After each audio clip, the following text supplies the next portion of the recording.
acordo de informar transparentemente, não está questionando não está ganhando um pago, não está ganhando um pago, o governo está cumprindo janeiro, agosto e novembro de todo ano.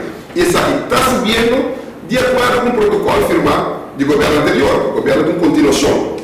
Pero del mesmo protocolo aqui, artículo 5, muita síntese, o sindicato a nada de TCA, passou a estar pressionado de comissão, de ponto 5 aqui, após a mandar de 2004.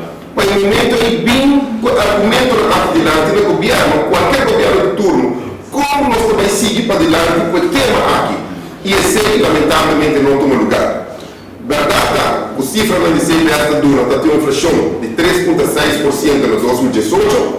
Verdade, que o protocolo da pátria, firmado em 2004, da pátria, com 2019, em formato 2018, como se paga, e verdade, com 3,6% de inflação. Se você converter isso aqui na placa, o custo do país é 28,8 milhões de florins, quanto atualmente o governo aqui não tem. Para mim, como terminar, eu não vai muitos pontos, mas nós temos um problema com o CAF. Agora aqui tem uma palabração no protocolo que não posso surpassar 479 milhões de personas costas. Banda GC tem um social crisis plan que usa 1,4 milhões de um plano que acaba em 2 anos, mas também fundos, 1,4 milhões de plano aqui, o pressuposto aqui é o órgão usando salários. O lado da missão é 1,4 aqui, mas certa de 479. O governo da missão é sem nota palavra do protocolo. Por aqui, nesse protocolo, é sem nota palavra do protocolo. Ao imaginar como cidadão, com 1,4 milhões aqui, recentemente, 23 de setembro, caso algum conselho na Rex Ministerial para durar um mês.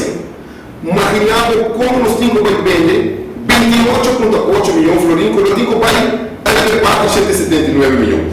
Pensei que visa, vamos um acordo de cara, vamos negociar, não vamos visar não muito rápido, mas o governo anterior, nós não queremos repetição, a base de abuso por parte financeiro, e me tem que ir no seu lugar, para ter compreensão de banda sindicato, nós compreendemos a luta, compreender também outro banda de situação de governo, nós, como cidadão, como político e Bolsonaro, não desejamos para um KPI